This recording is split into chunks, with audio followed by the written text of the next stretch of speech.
Bonjour, ici Sarah Gébert, fondatrice de Développement des affaires stratégistes, où on aide les entrepreneurs de passer des idées à l'action. Et aujourd'hui, je vais parler de communication, plus précisément des médias sociaux. C'est une question que j'ai d'entrepreneurs à tous les jours, je pense. Quelle plateforme où je devrais aller? C'est quand je devrais commencer mon Facebook, LinkedIn, Twitter? Parce que c'est la grande tendance maintenant. Tous les experts nous disent qu'on devrait avoir une présence dans les médias sociaux et je suis la première à être une grande fan des médias sociaux. Mais en même temps, c'est la deuxième étape. La première étape, c'est vraiment plancher sur une stratégie de marketing par courriel. La différence, dans le fond, c'est que dans les médias sociaux, les gens qui sont abonnés, qui sont des fans ou qui font partie de votre communauté, il y a seulement 6% d'entre eux qui vont voir les posts que vous partagez dans les médias sociaux. Par rapport à un 20 à 30% de taux d'ouverture et taux de clic dans une stratégie par courriel. Qu'est-ce que j'entends par une stratégie par courriel? C'est de créer une infolette ou un blog où vous allez vraiment aller dans la boîte de réception des gens. La boîte de réception de nos jours, c'est vraiment un endroit très privilégié où quand je suis vraiment intéressée par ce que vous avez à offrir, ce que vous avez à dire, les ressources que vous proposez, je vais aller m'abonner et je vais voir votre nom à tous les mois.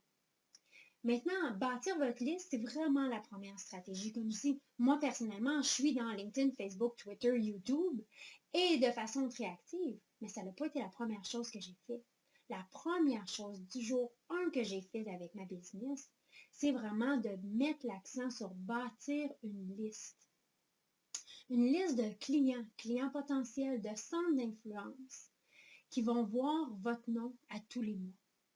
Maintenant, est-ce que ces personnes-là vont lire chacune de vos infolettes, chacun de vos blogs? Non, aucunement. Mais ce qui est important, c'est qu'ils vont voir votre nom. Et on le sait qu'en marketing et en développement d'affaires, la répétition est la clé. Donc, je vais voir votre nom à tous les mois. Des fois, je vais le lire, des fois, je ne vais pas le lire. Mais lorsque je vais avoir besoin de ce que vous avez à offrir comme produit, comme service, à qui je vais penser? À la personne que je vois une fois de temps en temps dans les médias sociaux ou à la personne que je vois à tous les mois dans ma boîte de réception? C'est facile à trouver que le email marketing, le marketing par courriel est très important, encore plus dans une ère de marketing de contenu dans laquelle on est présentement, dans laquelle on entre vraiment à vitesse grand V. Donc, les médias sociaux, comme je dis, c'est important, mais c'est la phase 2. La première phase qu'on va aller faire, c'est vraiment de développer une stratégie de marketing par courriel pour rester visible au niveau de clients potentiels et son influence. Donc, mon défi pour vous cette semaine, c'est de regarder les plateformes sur lesquelles vous êtes. Est-ce que vous avez une page Facebook où il y a 20 personnes qui aiment votre page, 20 fans? Ça dit beaucoup sur votre positionnement. Parce que dans les médias sociaux, il y a quand même un défi de popularité. Donc, la personne qui a 2000 abonnés versus la personne qui en a 20. Ah, ce que cette personne-là offre, au-delà de ce qui est présenté dans les médias sociaux, ses produits, ses services vont être meilleurs, bien meilleurs que celui qui a seulement 20 fans.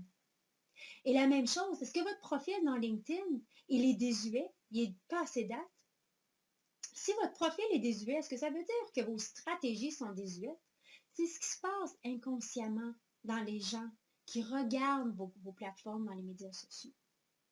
Donc, mon défi pour vous, c'est de regarder les profils que vous avez déjà dans les médias sociaux et évaluer. Est-ce que c'est désuet? Est-ce que je m'en sers? Est-ce que je m'en sers optimal? Est-ce que mes clients potentiels sont dans cette plateforme-là? Et tout, quand la réponse elle est non, fermez le compte tout simplement. La beauté du web, c'est que vous allez pouvoir y revenir plus tard stratégiquement et avec intention.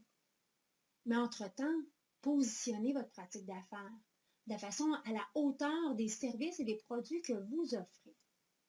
Donc, regardez vos profils, mettez ceux à jour qui devraient être à jour et laissez-les.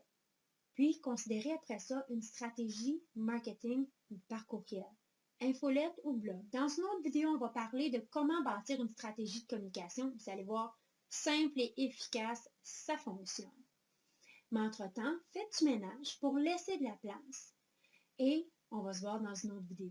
Donc, faites le ménage et je serais curieuse de savoir que vous partagez avec moi qu'est-ce qui en est arrivé, qu'est-ce que vous avez remarqué. Vous pouvez le faire dans la section des commentaires bien ici-bas, puis on va se voir dans une des prochaines vidéos.